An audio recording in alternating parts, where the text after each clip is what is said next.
What a wonderful day.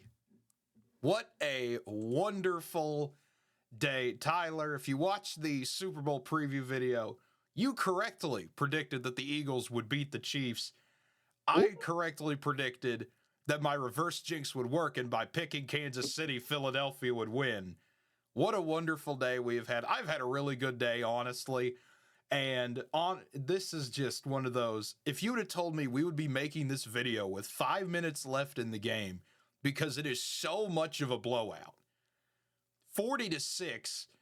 Patrick Mahomes just threw another pick that was it was an offside, so he just chucked it down there. I don't blame him for that. Man, just demolition for Philadelphia. The stats showed the Eagles, insanely talented defense, and it showed today. Philadelphia came to play.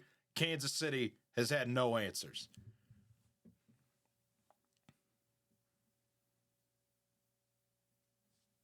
Are you there, Tyler? There we go. Now there you are. Let's drop that a little bit. There you are. Just like Kansas City, you didn't show up for a moment.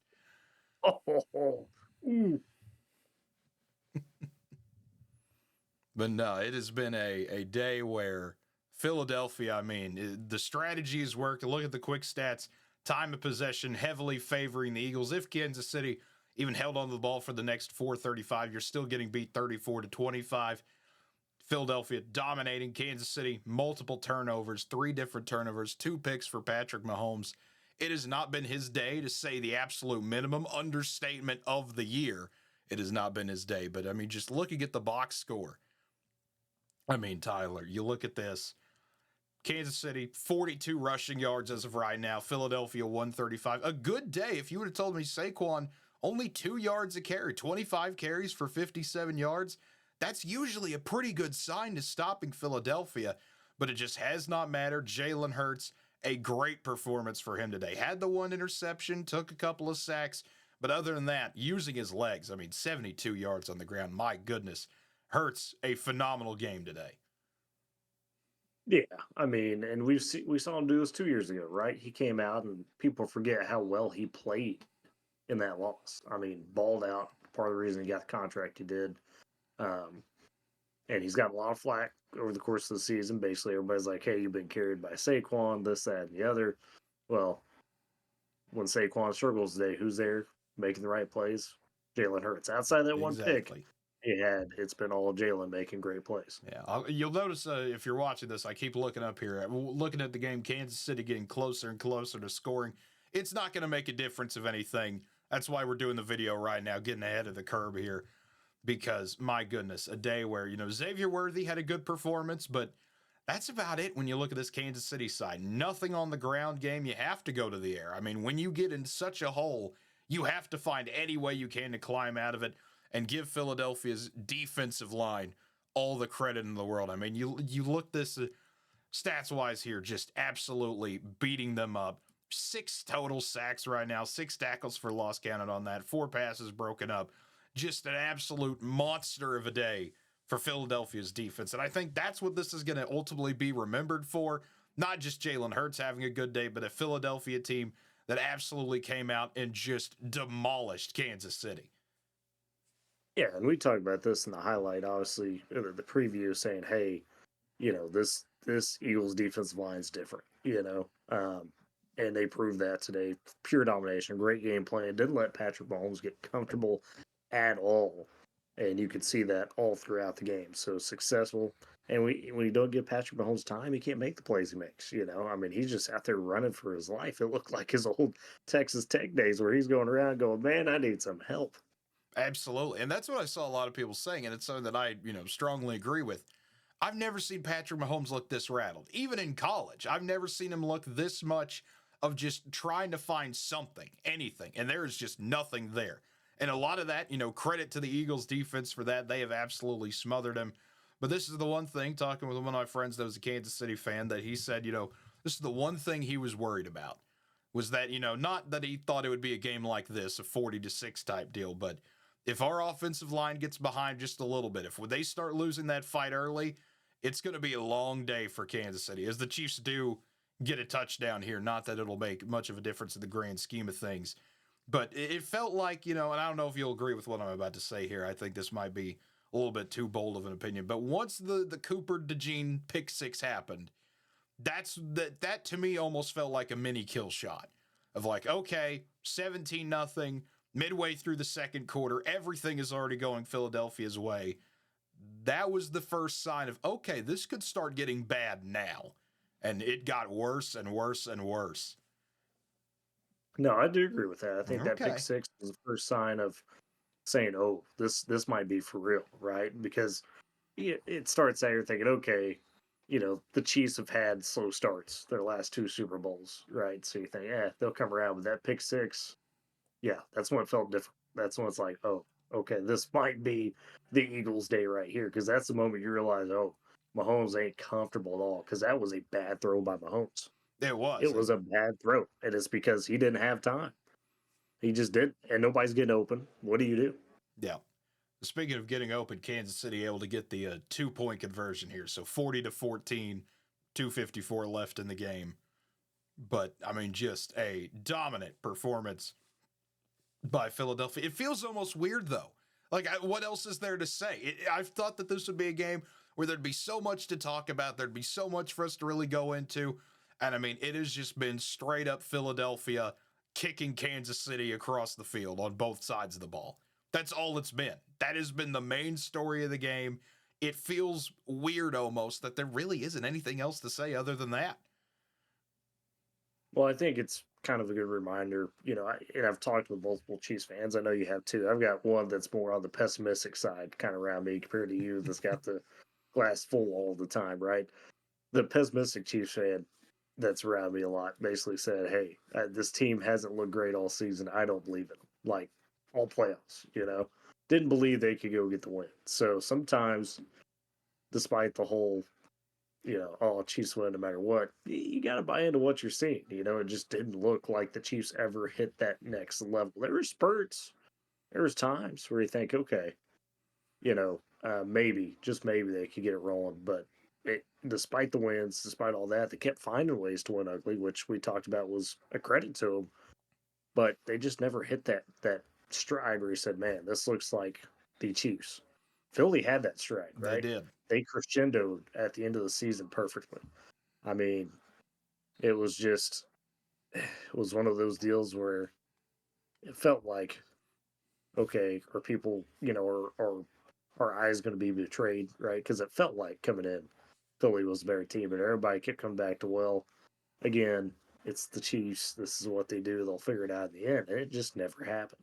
Yeah, that's where I felt with it. I mean, that was literally my reasoning was, I mean, it feels like the football gods are tempting us of, is Kansas City just going to get a three-peat? Not to say that they weren't a worthy team. You have to be finding those ways to win, no matter how controversial or how weird they may seem. That is the sign of a champion, finding ways no matter what. But, man, just Philadelphia sticking it to him. Tyler, I guess we'll leave on this question. It's more of a joke than anything else, but what's worse today, this Kansas City performance or the new score bug that got debuted, Tyler? See, okay, here's my hot take. I'm glad you brought this up because I'm going to tout this all week. I Okay. actually did not mind the score bug. I thought the Wow. score bug. Here's Wow. let me lay this out why. And I've Okay. been You waiting got a for this, lot so of thank you. explaining to do. Okay, so let's start with your side of it. Tell me the obvious. Why is it bad? Okay, give me First the of reasons all, why it's bad. reasons why it's bad. The big block lettering. I don't like it. I'm not a fan of the giant, big, blocky text we've got going on here. It looks, I guess, a little bit too amateurish, a little too crude for me. I've told you what my ideal score bug is, though, before. You know me. I'm a very, Mhm. some people would describe it as minimalist if we're going to go into the artistic direction of it. I'm okay with the minimalism. That part doesn't bother me. To me, it's the idea that it still takes up a bit too much of the screen, as the Philadelphia players already celebrating with 2:52 left of the game. Already had the Gatorade bath there as things continuing to Mhm. roll down. My perfect score bug is, if you remember The 2008. Gatorade yellow, by the way, that was important for some people out there. That was. I can't believe you can bet on stuff like that. That's crazy to me. But Super Bowl, baby, it's props. I know. But, my ideal score bug is the 2008 ESPN, very sleek, very narrow, or very, not out of the way. I mean, just out of the way. You get all the minimal information you need at the top. I'm a big fan of that. I've not been a big fan of the big jumbo, here's the logo, here's the score, all blown up, takes up what feels like a bottom fourth of the screen. And this just feels like the worst variation of that. Because if you're going to do that, at least have some flair with it. Have the logos there. Have something, not a big block, KC, PHI. Like, I get it. But just use the logos instead or something like that. That'll give you at least a little bit more personality, a little bit more flair to it, if you will. The minimalism, I get it. I get what Fox is trying to go at here. But if you're going to do something like this, I'm just not a big fan of it. So I don't see it so much as minimalism. I think is what they were going for. And so I don't mind it. I think they're going for more of a retro feel, right? Because you say minimalism, I think it's just more of, hey, this is more old school. Because where they messed up is that for whatever reason, like you said, the big block letters and the color around that, just on the bottom. See, when they cut to commercial, it looks fine. On the bottom, it looks a little too fuzzy. I don't know what they did with it. They would have got that a bit better, or like I said, maybe chose to go a different direction with that aspect of it. I think people would tout it as great because it's very, you know, not necessarily plain, but I think it is a little more old school, right? It's just presenting it there. The stats don't have crazy things around them. It's just boom, there's your stats. Yeah, It reminds me a little more old school. That's why I'm good with it. Yeah. I don't think it's as bad as everybody making it out to be. I don't think it's horrible. Yeah. I just think they just miscued it a little bit. Yeah, there. could Just have missed been a it little lot worse. I'll say that. It's not the worst score bug I've ever seen in the history of the world. I've seen worse. But it's not my cup of tea. You know how I am when it comes to these things.